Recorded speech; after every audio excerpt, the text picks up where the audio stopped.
শেরপুর উপজেলা জামাত সেক্রেটারি মোহাম্মদ রেজাউল করিমকে বিএনপি সন্ত্রাসীরা কুপিয়ে হত্যা করেছে। মদনপুরে জামাত ইসলামের নারী কর্মী মারিয়া ইসলামের উপর রামদানিয়ে কোপানো হয়েছে।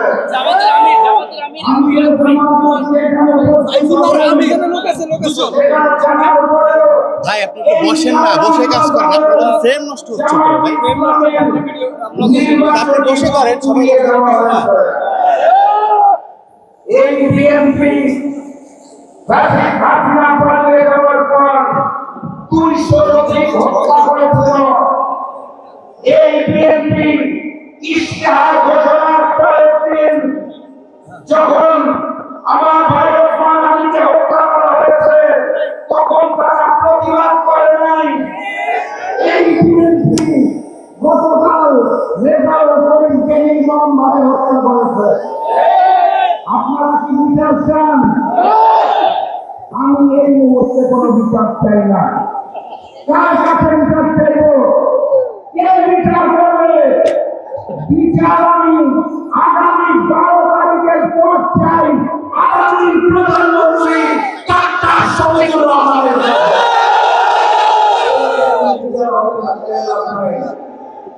ওই ওসমান আলী বলে গিয়েছিল জীবন দেব জুলাই দেব না।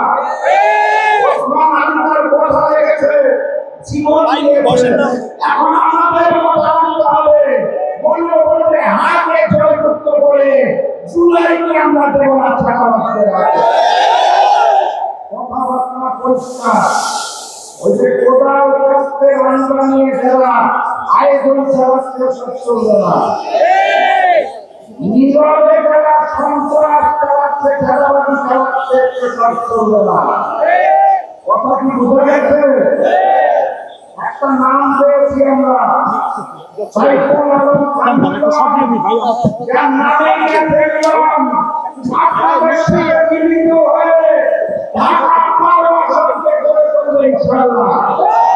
আমাদের সাধারণ ভারতের চিন্তা ভর্তি বলে বলে হাতে জয়যুক্ত করতে হবে। ঢাকা মহানগরে দাঁড়িপাল্লাকে জয়যুক্ত করে আগামী প্রধানমন্ত্রী ডাক্তার শফিকুর রহমানকে উপহার দিতে হবে। সর্বশেষ কথা, আমরা শান্তি চাই, ইমানদারের সাথে থাকতে চাই, ডাক্তার শফিকুর রহমানের হাতকে শক্তিশালী করতে চাই। কিন্তু ওপার থেকে যদি কোন হামলা আসে মুখ বুঝে বসে থাকবো না, প্রতি জবাব দেওয়া হবে ইনশাআল্লাহ।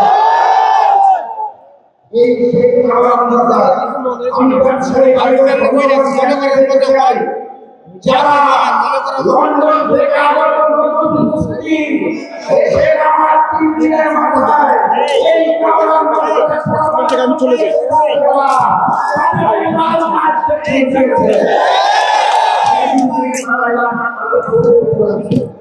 আমিনুল ভাই সন্ত্রাসী চেয়ারম্যানের জন্য লাগান